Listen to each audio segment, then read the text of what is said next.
जब हमने government service छोड़ी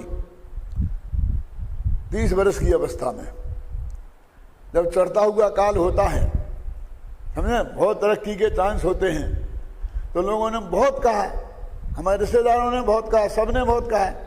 तो हमने एक ही बात कही कि शकुंतला की कमर कब तक नापते रहेंगे,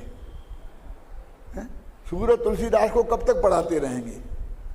जब हमें हिंदी साहित्य का अच्छा ज्ञान है, संस्कृत साहित्य का अच्छा ज्ञान है, तो हमको अभिज्ञान शाकुंतल पढ़ाना पड़ेगा।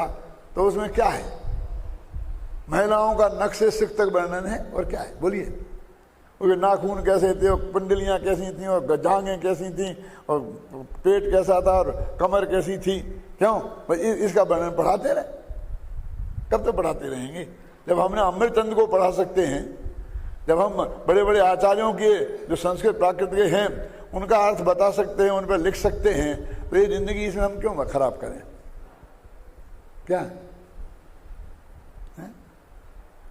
कि नहीं साहब, आप बहुत पछताओगे। क्यों?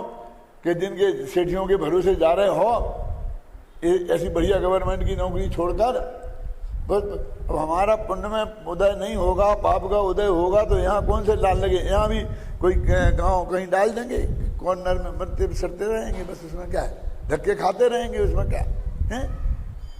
हमारे पुण्य का उदय होगा तो 2 रोटियों की व्यवस्था हो जाएगी, लेकिन हम तो अमृतचंद को और कुंद कुंद को पढ़ाएंगे। ये एक कठोर डिसीजन लिया। सारे नजदीक के लोग, रिश्तेदार जैसे अपन बोलते हैं, वो सब लोगों का विरोध था।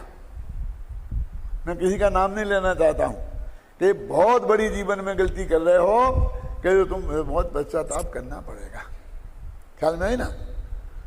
अब मैं ये बात इसलिए नहीं सुनाता हूं कि भाई मैंने कोई बहुत बड़ा काम किया। मैं ये बात इसलिए सुनाता हूं कि आप भी इस कसौटी पर देखें कि आपको यदि आचार्यों को पढ़ने पढ़ाने का काम मिलता है और आपकी आजीविका अच्छी तरह चल जाती है, तो फिर वो जैसलमेर के किसी कोने में जाकर और उनको इस तरह की चीज़ें जो गीत मिथ्यात्व की पोषक हैं, उन्हें पढ़ाने में अपना जिंदगी खराब करने से क्या लाभ है?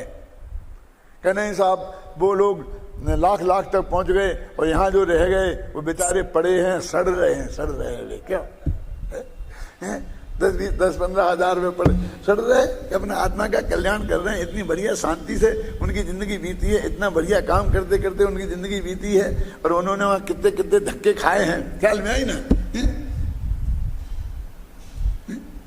माने, क्योंकि ये कोई भी संस्था समाज का ये निर्णय तो नहीं कर सकती है कि आपको उनकी बराबरी की व्यवस्था यहाँ कर दें। अब गवर्नमेंट ने एड देना बंद कर दी है, तो कॉलेज वाले भी क्या दे रहे हैं? जो पहले इतना देते थे, अब भी इसी लेवल पे आ गए ना, और इसी कीमत पे विद्वानों की व्यवस्था करने लग गए ना। क्यों? मेरे कहने का अर्थ है कि हम अपने जीवन का वर्क और रहने के स्थान का चुनाव यदि अपने आधार पर कर सकते हैं तो बहुत बढ़िया बात है। लेकिन सबके बस की ये बात नहीं है, तो कोई चिंता की बात नहीं है, वो वही काम करें।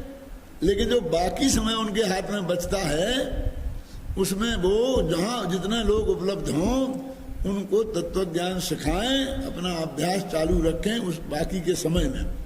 ख्याल में आए ना? साल में पर्यूषण में है और कोई ऐसा अवसर आए तो अपना समय निकाल कर समाज के लिए दे रहे हैं, तो ये समझ लो बहुत बड़ा काम कर रहे हैं, अच्छा काम कर रहे हैं, प्रशंसनीय काम कर रहे हैं।